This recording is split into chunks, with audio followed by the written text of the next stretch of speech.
IPL 2025 season చివరి అంకానికి చేరుకుంది.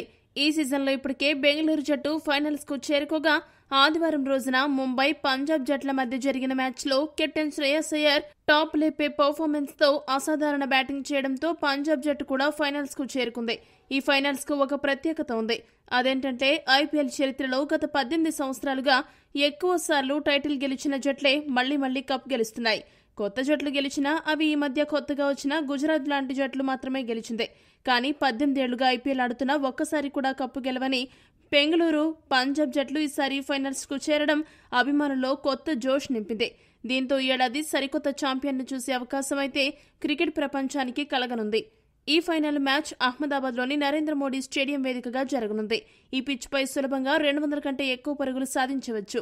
ఏ జట్టయితే కట్టుదిట్టంగా బౌలింగ్ చేసి కొద్దిగా ఓపికతో బ్యాటింగ్ చేస్తూ కీలక సమయంలో వికెట్లు పడగొట్టి మధ్య ఓవర్లలో స్కోరు వేగాన్ని పెంచుతుందో ఆ జట్టు త్వరగా విజయ తీరాలకు చేరుతుంది. ఈ పిచ్ పై శ్రేయస్ అయ్యర్ కు అసాధారణ ట్రాక్ రికార్డు ఉంది.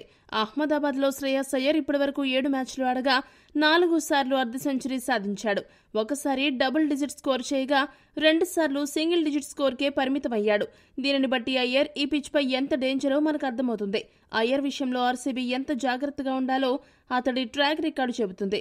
కాబట్టి అయ్యర్ను ఆర్సీబీ ఎలా అడ్డుకుంటుంది అనే దానిపైనే ఆ జట్టు విజయావకాశాలు ఆధారపడి ఉన్నాయి. ఇక క్వాలిఫైయర్ 1లో పంజాబ్ పై అసాధారణ ప్రదర్శన చేసిన ఆర్సీబీ అదే సీన్ను ఫైనల్స్ లో కూడా రిపీట్ చేయాలని ఉవ్విళ్లూరుతుంది.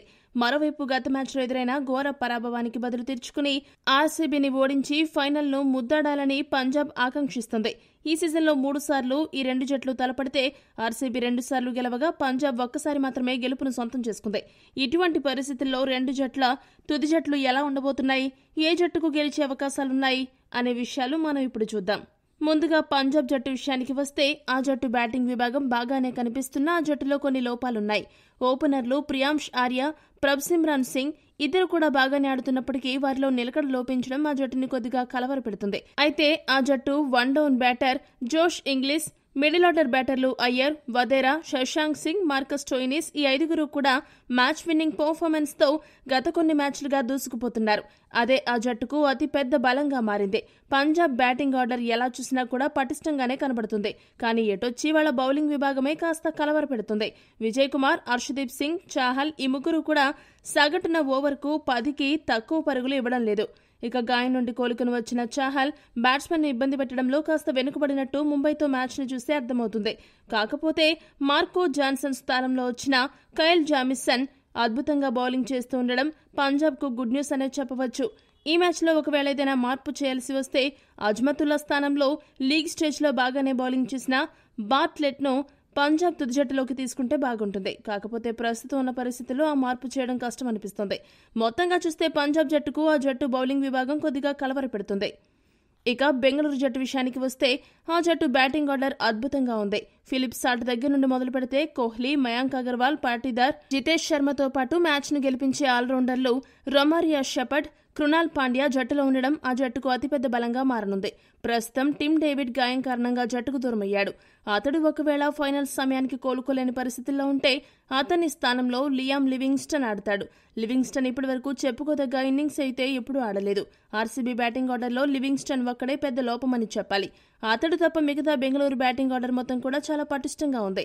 ఇక బౌలింగ్ విషయానికి వస్తే హాజల్వుడ్ తిరిగి జట్టులో చేరడంతో ఆ జట్టు బౌలింగ్ విభాగం అద్భుతమైన ప్రదర్శనలు చేస్తుంది. దీనికి తోడు సుయాష్ శర్మ తిరిగి తన ఫామ్ ని కీలక సమయంలో అందిపుచ్చుకున్నాడు. ఇలా ఎన్నో గుడ్ న్యూస్ లు బెంగళూరు జట్టుకు ఫైనల్స్ ముందు కలిసొచ్చాయి. దీంతో బెంగళూరు జట్టు చాలా జోష్ తో ఫైనల్స్ లోకి అడుగు పెడుతుంది. ఈ 2 జట్లను గనుక విశ్లేషిస్తే బ్యాటింగ్ విభాగంలో 2 జట్లు కూడా సరిసమంగానే ఉన్నాయి, పటిష్టంగా ఉన్నాయి. అంతేకాకుండా మ్యాచ్ ను గెలిపించే బ్యాటర్లు 2 జట్లలో చాలా మంది ఉన్నారు. అయితే ఎటొచ్చి బౌలింగ్ విభాగంలోనే కాస్త అసమానతలు కనిపిస్తున్నాయి. ఫాస్ట్ బౌలింగ్ అలానే స్పిన్ బౌలింగ్ విభాగంలో పంజాబ్ కంటే బెంగళూరు జట్టు పటిష్టంగా కనిపిస్తుంది. కట్టుదిట్టంగా నిలకడగా బౌలింగ్ చేయడంలో కాస్త పరిణితి కనబరుస్తున్నారు. ఈ సీజన్లో అది చాలా సార్లు రుజువైంది. కెప్టెన్సీ విషయం చూసుకుంటే పాటీదార్ కంటే శ్రేయస్ అయ్యర్ ఒక అడుగు ముందే ఉన్నాడనే చెప్పాలి. అన్క్యాప్డ్ ప్లేయర్స్ తో అయ్యర్ అరిపిస్తున్నాడు. సైలెంట్ గా ఉంటేనే ఒత్తిడిని అధిగమించి విజయాలు సాధిస్తున్నాడు. అయ్యర్ను ఆర్సీబీ ఎట్టి పరిస్థితులను తక్కువ అంచనా వేయకూడదు. అలా చేస్తే వారి గొయ్యి వారే తవ్వుకున్నట్లవుతుంది.